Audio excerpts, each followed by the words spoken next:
not Shakespeare. What are we reading today? What's that guy's name? Sherlock Holmes, dude. Sherlock Holmes. Salisbury Sherlock Holmes. Okay, so... Speckled Banner? What is this? The Speckled Band? The Speckled Band, yes. Oh, thank God I read the right one. It was 1892 when this was published. 100 and almost 30 years ago. I hadn't read it since high school, and I found it to be a lot better now than I remembered it being. Really concise and good. And I think it does hold that, like, the cool thing about these stories and really good mysteries is that you can try to solve it while you're reading, and you might guess correctly, which is fun. They don't really, like, keep you in the dark. It's all just laid bare for you. I didn't guess it.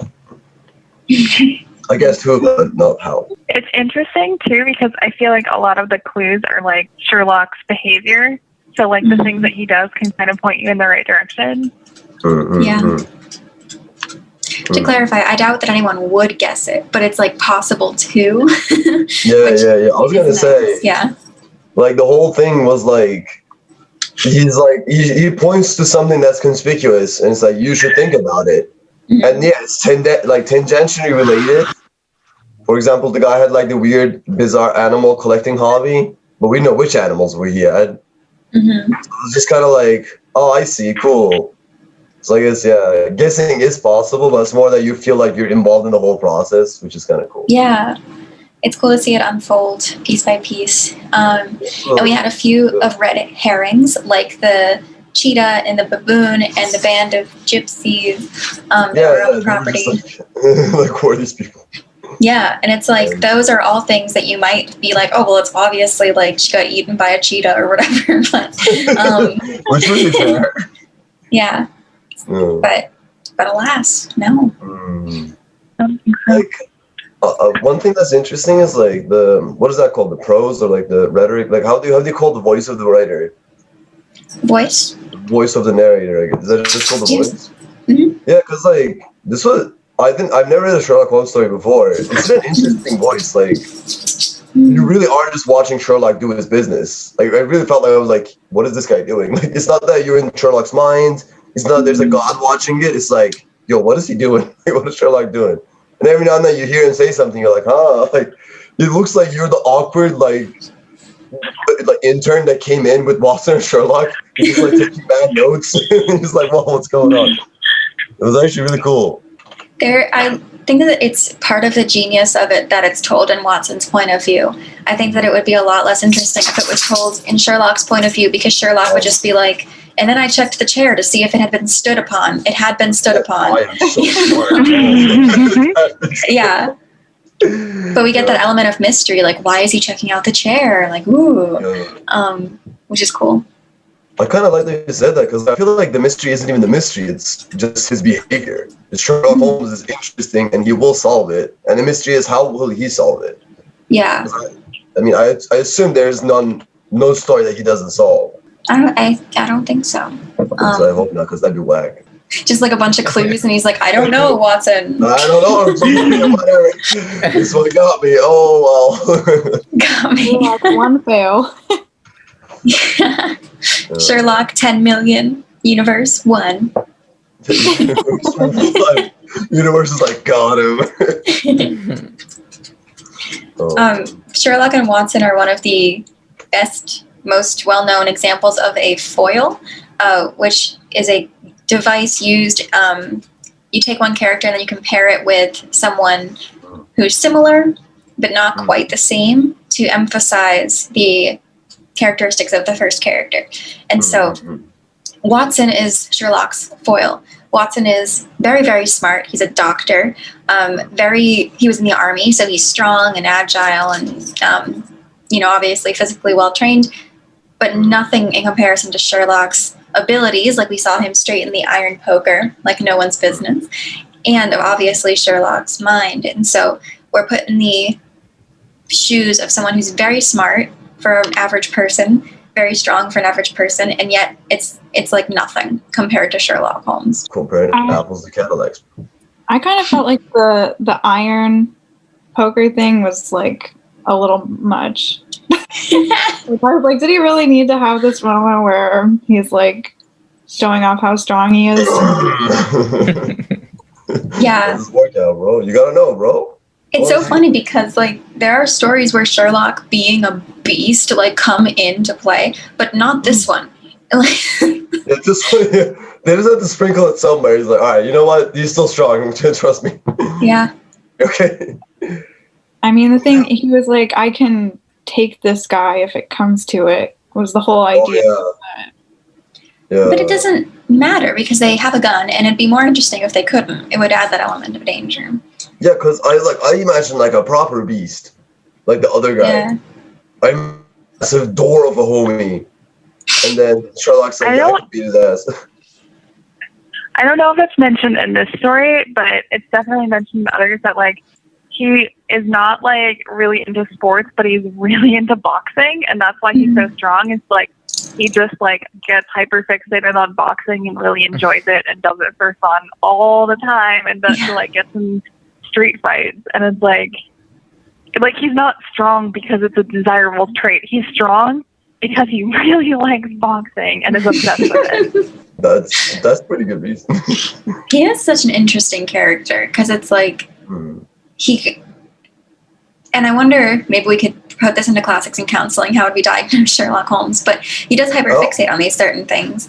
And like he gets very invested into boxing and then into drugs, like heavily, and then into like all of these cases. He doesn't do them for money, like at all. He just does them because he loves solving crimes.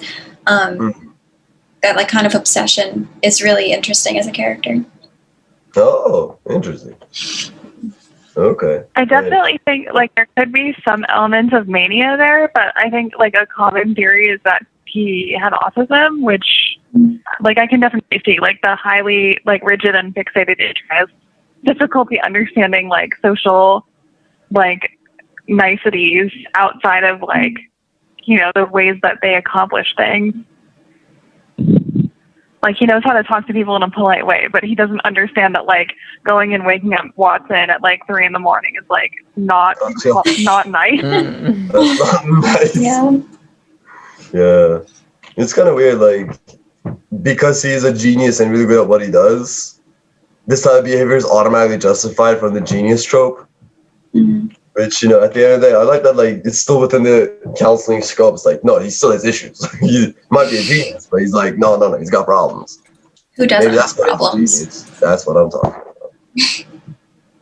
about. This kind of, like, goes into that theory, but also one thing that I really like, and it's something that sets us apart from the gold bug that we previously discussed, is that Holmes is, like, pretty humble. Like, he's like, anybody who had the information that I had would have been able to figure this out. Like, and there are lots of times in the stories where he goes up to John Watson and he's like, Watson, like, you're smart. I need you on my team because, like, these are your strengths and they're important to me and they're things that I can't do. And it's like, he probably could just do everything on his own, but he's like, it does. very humble. He's not seeking status. He's not seeking like recognition or fame. Like he just likes doing the thing, and he doesn't really care how anybody else feels about it. There are moments where Watson like has expertise that helps Holmes on the case. Not that I could come up with anything in particular, but he is a doctor and Holmes is not. So like stuff like that, like Watson isn't useless, which is nice to see. Yeah, because I was wondering, like, is Watson really just to serve as a grounding point from which to compare Sherlock? Like, in this story, he didn't do much. Yeah.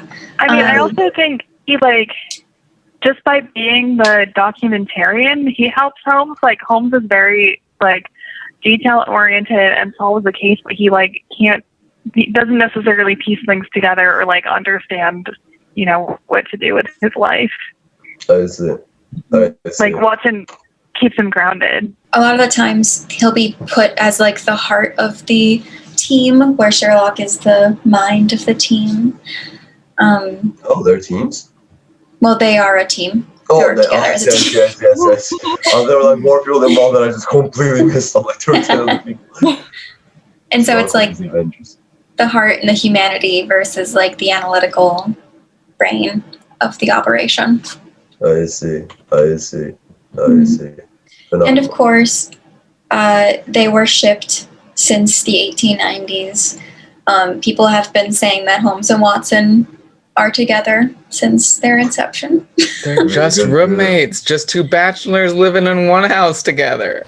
Mm-hmm. Wait, is this like an Achilles Patroclus kind of thing? Yeah. Yeah. It is, but it's less real than Achilles and Patroclus. Achilles and Patroclus are confirmed by the story that they're in.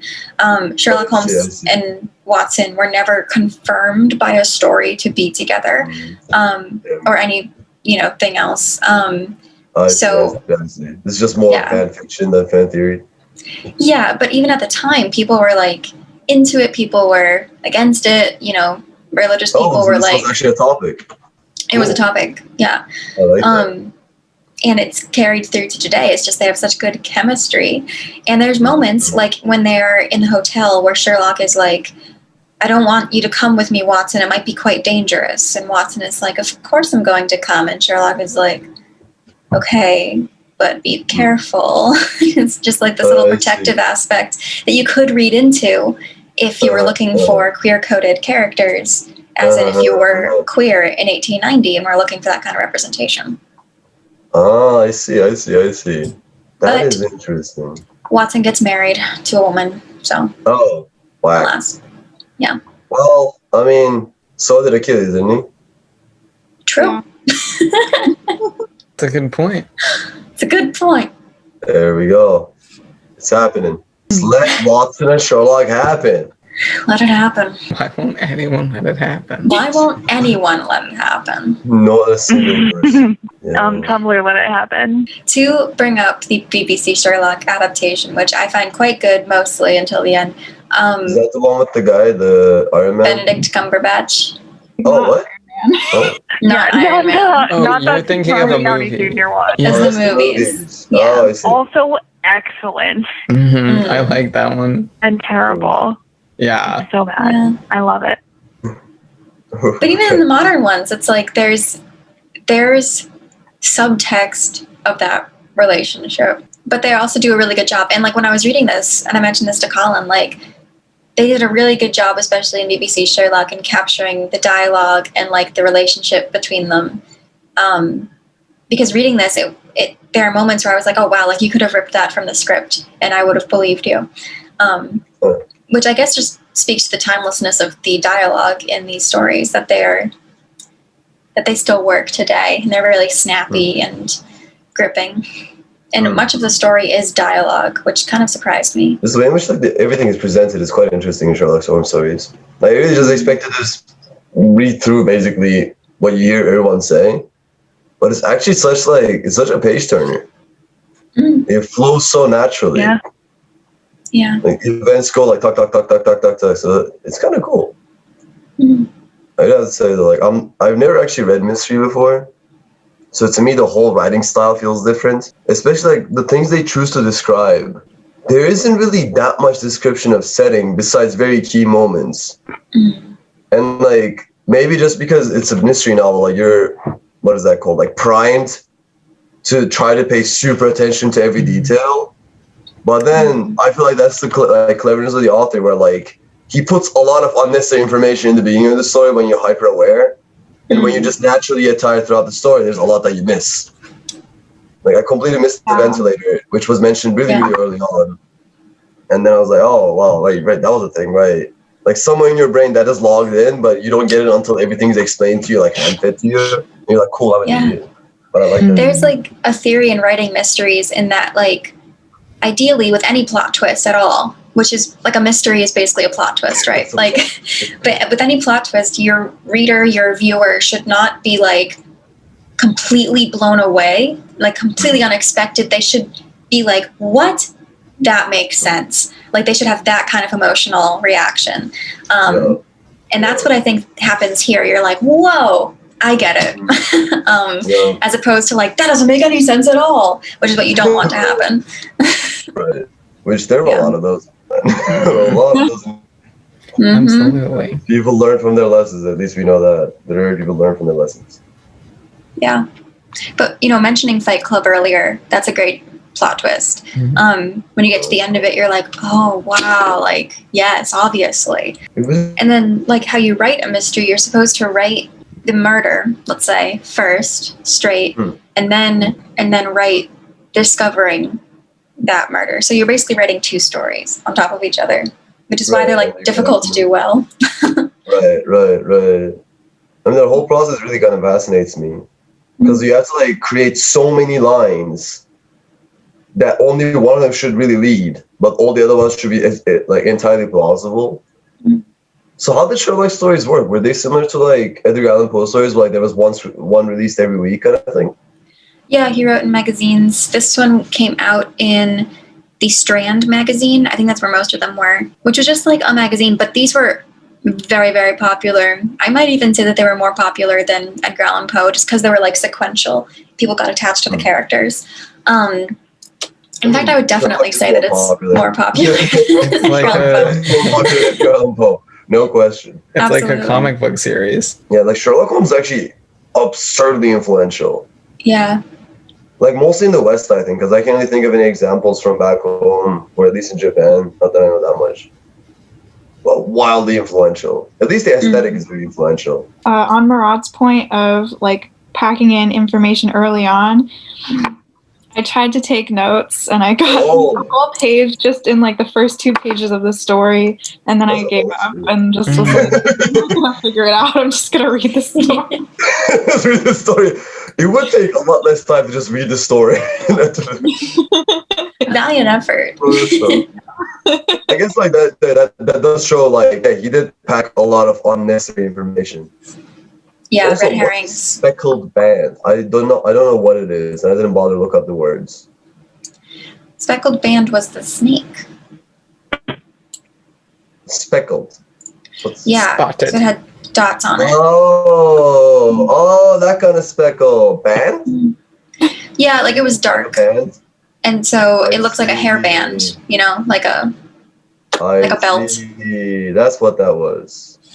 Oh, Yeah. it was the snake, not the gypsy. so like combination of like the one who died was like delirious, and it was dark and whatever, and so yeah, That makes a lot of Speckled sense. That makes a lot of sense. Band. And the guy ended up getting bitten by the snake and died. Yeah. Idiot. Stoner. What was everybody? Did anyone have any theories before the reveal at the end? I definitely was really suspicious of the bell, the pulley rope situation. Yeah, when they got to the safe and there was like this little bowl of milk, that was like there's something living in that safe, which seems really impossible. And also that it was like kept a secret. I don't know, but I didn't guess snake for sure. Yeah, Or honestly. how it was getting into the room. Yeah, that's It was kind of difficult, man. Like, the thing is, I had the dumbest theory. Obviously, I didn't like the snake, but I'm like, all right, there are all these animals. He's a doctor. And, like, I Googled, like, what poison can you make from poo? And, like, just like there was the vent. I thought he, like, made this, like, airborne concoction out of, like, baboon poo that, like, kills people. And I was like, all right, maybe the room is stinky or something. Like, I really had like this idea. It turns out not much poison you can make from poo, unless if it's really bad poo. And you have to Turns out. so my theory fell apart really fast. I also had the idea like it would make. I knew the ending because I read it. Like I remembered it, but I think that I would have thought of a gas too because of the ventilation, and then like she could smell the cigar smoke, and if he like used a bellows or something to put it in her room only, and then like shut the vent or something, like that would make sense. Yeah. It would be an easy way to do it, hard to follow, like hard to, what do you say, track? Yeah, like a certain type of poison. I think that's probably what I would have come to if I didn't know the answer. I also I thought like at one point that it was one of those like situations where like part of the room like spun around and opened up into the other room. Like that'd be wild.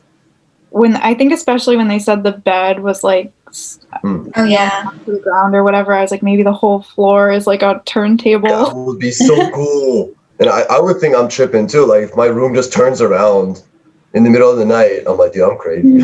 I got some, I'm drugged or something. Oh man. So yeah, I kind of like that. One thing that kind of mildly annoyed me is that in the end, it didn't end up mattering that Sherlock figured it out because the snake would have killed the guy anyway. No, he only went back to kill the guy because Sherlock hit him, and then. I missed that part. Yeah. Oh, in which case it did help. Never mind. Take my point. Yeah, like so the snake came in the room to kill the girl, the woman, and then Sherlock was there. Sherlock, heard the snake come in, so he just beat it with his cane or something, and then the snake went back up and then bit the first person he found, which happened to be the uncle guy. I see. Yeah. I see. He slapped him like that. Slippity slappers. Well then, in which case, yeah. Which leads to like the killer last line, which I love, which is just like, in this way, I am in no doubt indirectly responsible for Dr. Grimsby Roylott's death, and I cannot say that it is likely to weigh very heavily upon my conscience. I don't care. I killed him. Good riddance. That's pretty characteristic. I like that.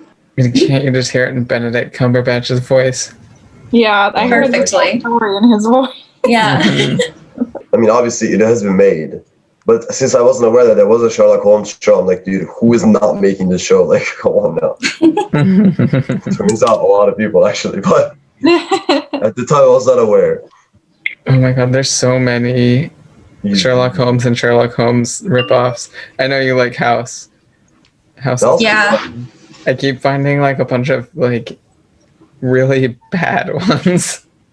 Bad examples from House? No, really bad shows that are like based around Sherlock Holmes. Sherlock Gnomes? Well, that's for sure. Yeah, Romeo and Juliet, Sherlock Gnomes. Hold up. Hold up. Has there been a whole genre of movies that are classics? I mean, like, I guess, like, somewhat classics that were like reinterpreted with gnomes? Yes. And I missed all of them. I think there's only been two. Yeah, okay. Pretty sure there's just two, but here you go. Only two? I mean, we're watching this in the podcast, right? 2018? Yeah, it's not. Yeah. How did I not? Haven't seen Troy, and you think we're gonna watch Sherlock Gnomes? That's a good. Emily Blunt was in this? Johnny We've got to figure out Troy. Yeah, we do have to figure out Troy. Okay. I feel like it's too bad because stories like this that are just like really good and perfect and like there's no real room for interpretation, it's hard to make episodes on because it's like, that was good. And the thing is like, it doesn't really present like a philosophical thing either. It's just a very good read and y'all should read it. That's our point. You should read it. I think part of it is like, I mentioned last time or one time at one point that Sherlock Holmes was like junk food of literature. Like it wasn't taken seriously. It's still not like, high literature or anything. People just think it's serious because it's old. Same with Shakespeare. Like Shakespeare was, Shakespeare's high literature, but like it's also junk food literature at the same time. But this one, even like less like Shakespeare has a point and like stuff to talk about and ambiguity, and like Sherlock Holmes does not. And so like, I solved it. Yeah, and it's fun and it's good and it's well written. It's like really well written, but it's also like, what's the theme? What's the message of this? Like, don't trust your weird stepdad. Noted. Noted, got it. This guy looks like he kills people. He probably kills people. Don't sleep in his house. Yeah. Yeah, like I think like with something like Sherlock, it's really just the form and the prose and like the way it's done, and like only things I fully caught on were the way in which the perspective of the narrator. That was interesting. The character relationships are interesting, but since there's only really one fundamental relationship that I know of, at least. Well, what was that trope called? Foil? Yeah. Yeah, it's just probably the best example of the foil I can think of. Yeah.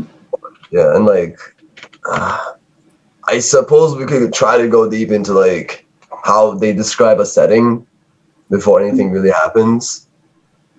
But I do have to say, like, since we did Edgar Allan Poe, I prefer Edgar Allan Poe's version of it, just because there's more of a feeling Poe adds. While this is a bit more physical, just done really well. It's a bit more of a pragmatic story. While Poe is trying to hit an emotion, even though if that emotion is like crows come and kill you, I still feel that. Yeah, it's like slightly a different literary style. Even like when Poe's doing detective work, like The Gold Bug, like yes. you can tell that he's a mood writer, like all about the mood, the vibe, the feel, like that he really wants to put you in the scene with like sensory details and these creepy moments, just like the bug going through the skull, you know, like that's gonna stick with you. Exactly. The stuff here is like there's not like any visceral image, maybe the snake coming through the thing, but like I don't know. And like there's not a ton of sensory details that really put you in the scene. When they're sitting alone at night in the room and they're scared of what's going to happen, that I think is the most visceral moment. Yeah, you're just like, I can imagine them sitting there, myself being in a dark room, hearing mild noises here and there. That was a cool mood setter. But I guess that kind of goes to say that, like, he was very careful when he used to set a mood. Like, how to say it? At what part of the story is he going to set a mood? What part of the story he's just going to describe stuff? Because other than that, there really wasn't a reason to set a mood any other place, because they were just doing their day job. Like, it was just a shift at work, basically. At that moment, they were like, all right, this is what a police job is like. This is what a detective job is like. So, yeah, I kind of like that you mentioned that. Yeah, different vibes. I mean, Arthur Conan Doyle, the author, was heavily influenced by Poe. Poe came first, and Doyle was like, hell yeah, this detective, I want to do this, but better. And like in some aspects he did. Like I think that this story is better well wrapped up and makes more sense and is more interesting as a mystery than The Gold Bug. 100%. Yeah. 100%. And probably the other ones, though I've not read the other Poe detective stories, but like there's pros and cons, there's strengths and weaknesses. So I wish they did a collab. That would have been great. That would be wild. Crossover. Poe was racist and crazy, so it didn't work out at all. Well, maybe Conan Doyle was also racist. We don't really know yet. I mean, probably. It was the 1800s. Everyone was racist. Right. He didn't have a great impression of gypsies, from what I understand. Though he was mild about it, which I appreciate. I think that there was this like the immediate blame that goes to gypsies just because they were there. Yeah. That is true. Yeah. Yeah. Yeah. It's also like a very dated term. And like a dated problematic term as well. I was just going to say that it's interesting to me to see the interplay, because the uncle, like the murderer person, was seen as being like he got, if I'm remembering it right, he got like arrested and kicked out of India for like abusing an Indian person, and then isn't that why he got arrested? I thought. Say that again. I thought he already killed someone. Something like that. Did he kill someone? Yeah, yeah, he killed his like assistant or whatever.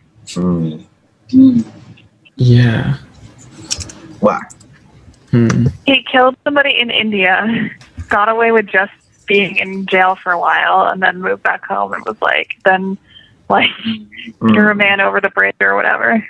And people were like, alright, cool. You killed a guy in India? That doesn't count. Alright, this guy's probably okay. Yeah. So I guess, I don't know what I'm trying to say with this. I was just finding it interesting seeing like the interplay between this character being really like colonialist and like getting away with murder in India, and then coming back here and like, but then now here he's got like this laissez-faire attitude where he's like, yeah, a bunch of people can just like stay on my property for a long time. And it's like, even though there are people that would have been like,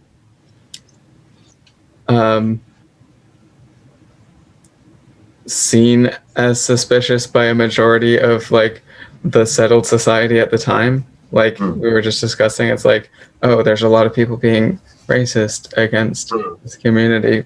So I'm curious, like, what the characterization of this guy is on those two facts. It seems like contradictory to me.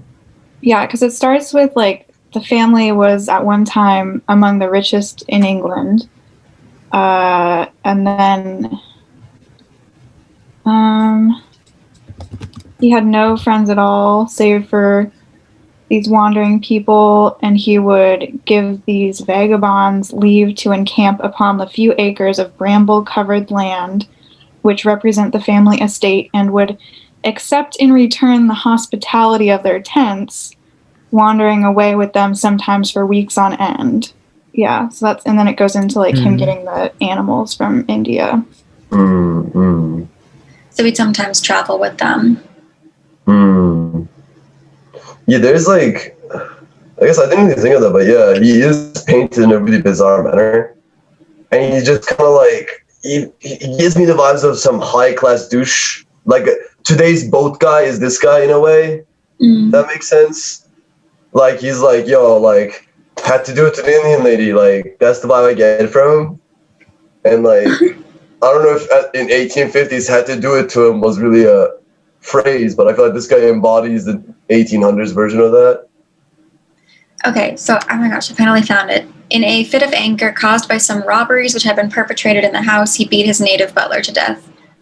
It's like a mutually beneficial arrangement. Like, he likes being able to go wander around with them, and he knows that, like, he has something they want, aka a place to camp out where they won't be bothered. But he doesn't necessarily, like, likes them. He just is like, I don't care that you're here, and I want what you have to offer me.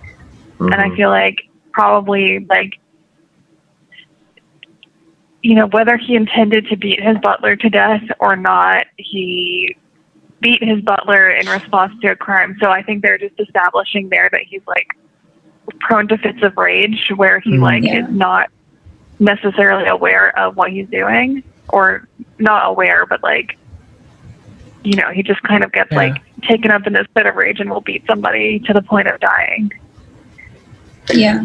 It is weird because it's also like, and I also recognize that this isn't like a thing that is a binary, either you're this way or that way, but if this person is like the kind of person who goes like, something happens that they're mad about and then they just like go off and like lose control of all their emotions on one hand, but then on the other hand can like calmly and methodically premeditate this snake murder. It's weird. Well, they do say, the text says violence of temper approaching to mania has been hereditary in the men of my family. And in my stepfather's case, it had, I believe, been intensified by his long residence in the tropics. Yeah, that's that old science for you. Like thinking that snakes can hear whistles, which is not true. Probably. They hear through vibration. So I looked this up to make sure. They can probably hear like loud, low noises, like through the vibration, but they probably wouldn't be able to hear a whistle, like sense a whistle. So that's fake. But fake. Sherlock Holmes is fake. Cancel Sherlock. But there's also no such snake as a swamp adder, so maybe this fake snake that Conan Doyle made up could hear. Who knows? It doesn't exist. So he just has like big ears. Yeah, the look of the snake is like good. The first snake ears. Coming at you? Oh my god. You got a big snake ears. It can also fly. It sees in the night.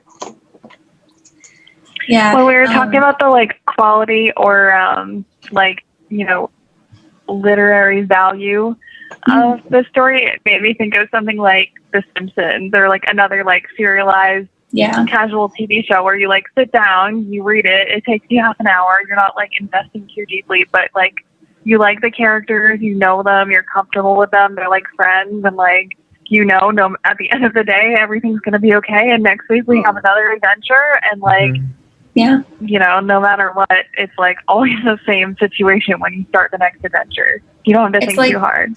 Law and Order. It's like exactly Law and Order, Yeah. actually. Yeah. It's like very comforting, especially in a time like I don't know what the social cultural context was of Sherlock Holmes. Like I feel like there was a lot of like escapist literature or escapist like media that came out at the start of COVID because everybody was so stressed out. Like we just needed to like have something that was predictable and comfortable and safe. And I kind of wonder, like, was there something going on socially that they like needed something that felt safe? Mm. The 1890s are known as the gay 90s, actually, but gay isn't happy. Like it was just like a very happy, peaceful time. For it's like industrial revolution starting, no? Yeah, so like there was a lot of innovation and whatever. There was a lot of, so this was rounding the end of like the Romantic period, kind of going into like very sentimental. So that's where like Poe comes in, like the Gothic, very emotional, big emotions literature.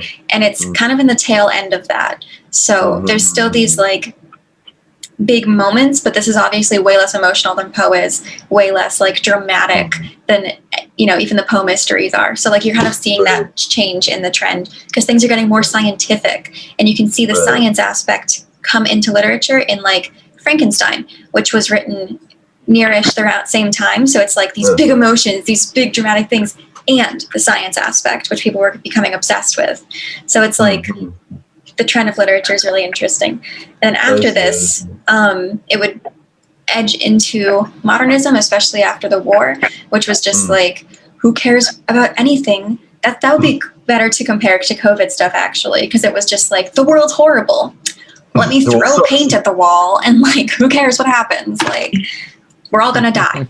We're all gonna die. Which, fair assumption at the time. Yeah. So like at this point, people were almost in like a golden age, and like they were wanting to be entertained. So I think that comparing it to like The Simpsons, something really easy like that, super makes sense, because it's just like, wow, my life's so easy. I can just chill on a Tuesday night and read a Sherlock Holmes story. That's new. And this was really mass media, probably at its first, because, you know, it could spread with magazines really quickly across the pond. It was big in America as well. And when Conan Doyle killed off Sherlock Holmes because he didn't want to write any more stories, people wrote letters, so many letters, that he was forced to bring it back in another story and explain how Sherlock Holmes survived the death that was like written about in the story 2 years ago. Yeah, he was like, oh my god, like these fans will not stop writing me freaking letters. Like, to just stop looking at letters. Stop opening them. That's the first time fans were demanding stuff. Yeah. The first time that I know of. It like, it was like the beginning of fandom to that extent. People were fans of authors, but a series like this getting such a following and being taken semi-seriously was like pretty new. It's like the first YouTube subscribers and commentaries for Sherlock Holmes, dude. Yeah. We invented YouTube. I mean, if you can imagine, like, to compare it to those, you know, videos, like if PewDiePie was like, I'm going to stop making YouTube videos, and everyone's like, no, do not stop making videos. Yeah, people would freak out. They would freak out, just like same thing. Our subscribers would. Our fans, like, oh no, our fans would cry, dude. They would send us. We can never stop. 39 subscribers. Oh, 39 subscribers. Oh, ours are the best ones. Yep. For sure. Yes. Ours are the best ones. There are so many iterations. I think that Sherlock Holmes is the most portrayed character on film. Oh. Like, there are more Sherlock Holmes adaptations than adaptations of anyone else. Really? Yeah, I think that's a fact that I know. Let's see. Fact check fake news. Wait, so what is that? How do you phrase words like that? Like character with the most adaptations. Character. I don't know. I know I recently read that Scooby-Doo is up there, so. Are you serious? Yeah, #1 Sherlock Holmes. According to mutantreviewers.wordpress.com. Yep, definitely a legitimate source. However, it does say number 1, Sherlock Holmes. Oh, Lupin the Third! Arsène Lupin! Yo, the anime is hilarious. Phantom of the Opera. Alice? Tarzan, I believe. Conan, yep. Barbarian. Dracula, sure. I feel like this list was made in like 1950s. However, it does keep saying Sherlock Holmes in many different resources, though their sources are hard to check. Now, probably Dracula. That's not the answer I want. Probably Dracula. That's your question. That's all. This probably Dracula. I'm not gonna take that as a fact. I'm glad we read a Sherlock story. I've been curious about this for many years. I feel like it's one of those things that you hear about all the time.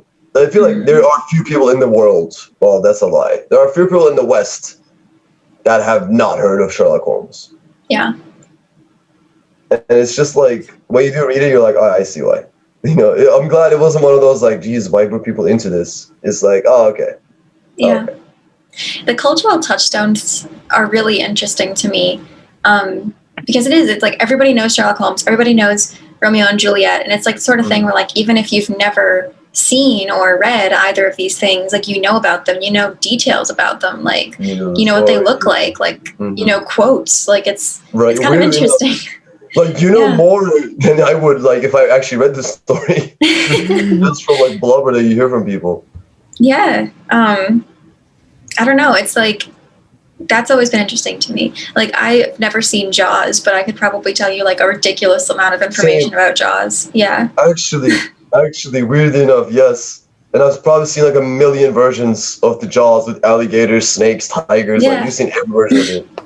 I guess like that just goes to show, even in this age, where we don't really have that kind of culture, you can see how easily legends and folktales got transferred. Because everyone heard one version and everyone agreed on certain parts. And eventually those parts, when there was nothing else to really chase, people solidified that kind of stuff. Like, you know, I was really confused when we read the Iliad. I'm like, how did Homer do this? But now that you said that, it's like, oh shit, people just were talking about this. Like, this was just a topic of conversation, everyday conversation that people were having all over Greece. Yeah, I think that's something that people forget. Like even Sherlock was written in England, and so like there's references, not in this one really, but that we wouldn't get. And it was written 100 years ago, and so like when I heard ventilator, I was not picturing a small hole in the wall. I was picturing like a big vent, you know. And he was like, "Why would this not just go to the outside?" And I was like, "Because it's a vent." And I was like, "Oh wait." You clown. Or you don't know vents where you mean an AC? Like, come on. Yeah. It's like even the little things like that, only 100 years ago, are really different in our culture now. And like different country, different century, different time zone, 2 centuries later, technically. Like,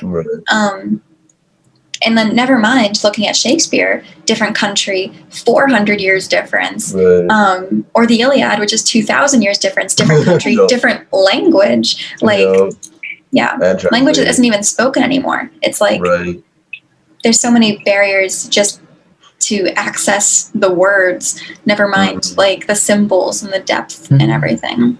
Right, because so many words will naturally get lost. There's nothing we can do about that. Yeah. We just accept that we will not understand that in our lifetime, probably. And I'm cool with it, frankly.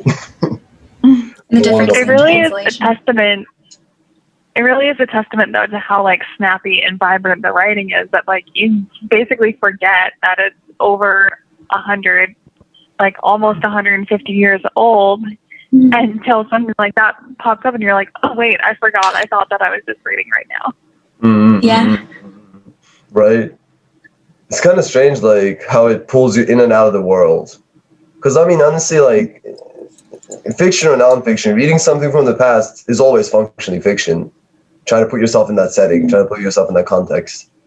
And when a story can do that, while having very few times where you're like, oh, wait, what is that? Like, wait, I don't know what that is. It doesn't exist in my time. Or like, that's not what we call it in my time. It's like very few moments did that happen in Sherlock. Which, as you said, is a good testament to how accessible it is.